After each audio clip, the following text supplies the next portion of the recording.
1,00,000 మంది శివభక్తులతో కలిసి మహారుద్రాక్ష పూజలో పాల్గొనండి. వెంటనే కాల్ చేసి మీ పేరును నమోదు చేసుకోండి. నమస్కారం అండి, నేను మీ నడి రవికుమార్ని. సుమ టీవీ వీక్షకు పునఃస్వాగతం.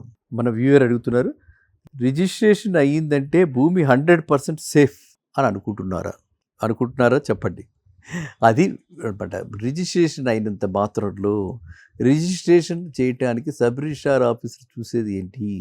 సబ్ రిజిస్ట్రార్ ఆఫీస్లో ఆయన సెల్లర్కి బయ్యర్కి మధ్యన సెల్లర్కి డబ్బులు వచ్చాయా ముట్టాయా లేదా అని అడుగుతారు.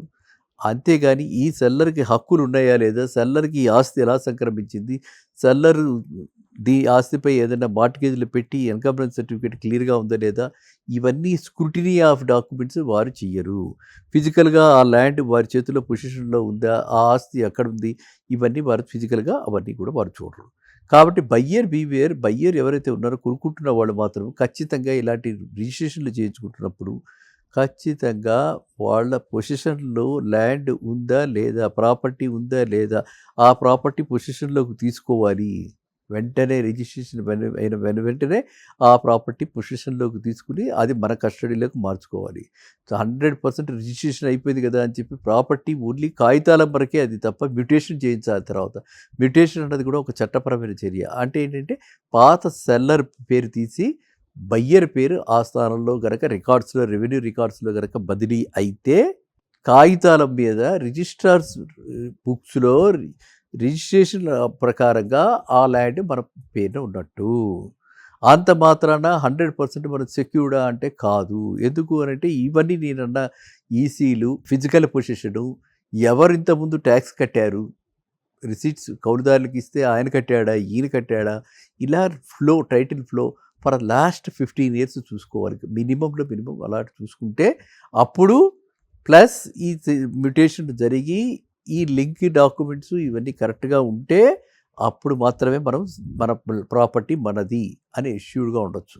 కాబట్టి మీరందరూ కూడా ఇలాంటివి ఏమైనా ట్రాన్సాక్షన్స్ చూస్తున్నప్పుడు ఒక ప్రొఫెషనల్గా క్వాలిఫైడ్ అడ్వకేట్, అది కూడా ఆయన లెటర్ హెడ్ మీద ఒపీనియన్ తీసుకుని అది చట్ట ప్రకారంగా ఉంది, ఆయన అమ్మేవాడికి ఆ హక్కు ఉంది అని క్లియర్ మార్కెటబుల్ టైటిల్ ఉంది, ఆయన దగ్గర పొజిషన్లో ఉన్నాడు, ఆయన లాస్ట్ ట్యాక్స్ రిసిప్ట్ కూడా ఆయన కట్టాడు, ఈసీలో ఏవి కనిపించట్లేదు, ఈ విధంగా అన్ని పరిశీలించిన తర్వాత మాత్రమే అలాంటి ఒపీనియన్ ఇస్తారు లాయర్స్.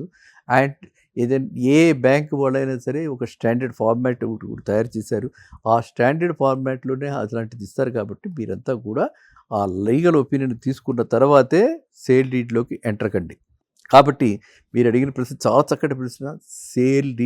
మనకి సేల్ డీడ్ ఉన్నంత మాత్రాన, మన పేరున అది రిజిస్ట్రేషన్ అయినంత మాత్రాన ప్రాపర్టీ 100% సెక్యూర్డ్ అని మాత్రం అనుకోవడానికి లేనే లేదు, అలాంటి ఆస్కారం లేదు. ఈ జాగ్రత్తలన్నీ తీసుకుని ఆ తర్వాత ప్రాపర్టీ కన్వేయన్స్ మన పేరున అవి, టైటిల్ డీడ్ మన పేరున అయ్యి, ఆ తర్వాత దాన్ని మ్యూటేషన్ ప్రాసెస్ కూడా జరిగితే అప్పుడు మాత్రమే ఆ ప్రాపర్టీ మనకి అన్ని విధాలుగా, అంటే ఇటు ఫిజికల్గా అటు లీగల్గా ఆ ప్రాపర్టీకి ఓనర్ మనం అవుతాం, సర్వ అధికారాలు మనకుంటాయి, సర్వ హక్కులు కూడా మనకి ఆపాదిస్తాయి.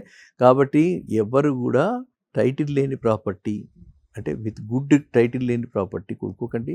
వాడికి ఉన్న టైటిల్ కంటే, సెల్లర్కి ఉన్న టైటిల్ కంటే మనకి బెటర్ టైటిల్ రాదు.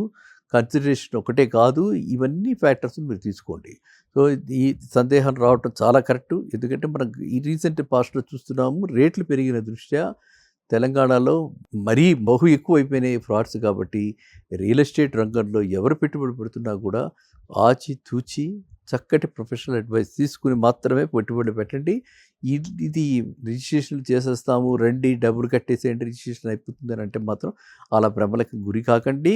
ఎవరు కూడా తక్కువ రేట్లకు వస్తున్నాయని కానీ, లేకపోతే వెంటనే రిజిస్ట్రేషన్ చేస్తున్నారని కానీ మాత్రం మీరు వెళ్ళకండి. ఈ చాలా చక్కటి ప్రశ్న ఇది. సో అందువల్ల 100% డాక్యుమెంటేషన్ క్లియర్ అయిన తర్వాత, 100% క్లియర్ లీగల్ ఒపీనియన్ వచ్చిన తర్వాత, టైటిల్ డీడ్ క్లియర్గా ఉందని చెప్పి చేసుకోవచ్చు అని చెప్పి ప్రొఫెషనల్ అడ్వకేట్ ఎవరైనా లీగల్ ఒపీనియన్ ఇచ్చిన తర్వాత మాత్రమే మీరు సేల్ డీడ్ రిజిస్ట్రేషన్కి వెళ్ళండి. సేల్ రిజిస్ట్రేషన్ చేయించుకుని ఆ తర్వాత వెంటనే మ్యూటేషన్ కూడా చేయించుకోండి. మ్యూటేషన్కి సేల్ డీడ్కి మధ్యన 1 or 2 days, ఎందుకంటే స్కాన్ చేసి ఈ మన సంతకాలన్నీ స్కాన్ చేసి లేకపోతే థంబ్ ఇంప్రెషన్స్ స్కాన్ చేసి ఇవన్నీ కూడా అవ్వటానికి మినిమం పడుతుంది. వెంటనే అయిన రోజులు కూడా ఉన్నాయి కానీ చెప్పలేము ఎంత, కానీ ఎందుకంటే సబ్ రిజిస్ట్రార్ ఆఫీసెస్లో ఒక్కొక్క దగ్గర రద్దీగా ఉంటాయి, ఒక్కొక్క దగ్గర ఖాళీగా ఉంటాయి. కాబట్టి ఏదైనా సరే మ్యూటేషన్ కంప్లీట్ అయితే రికార్డ్స్లో మన పేరు కనిపిస్తుంది.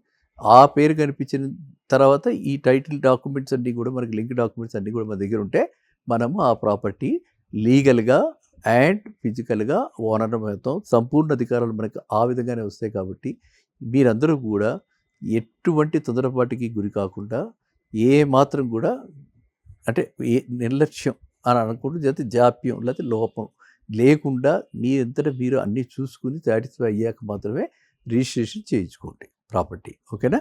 మళ్ళీ కలుద్దాం.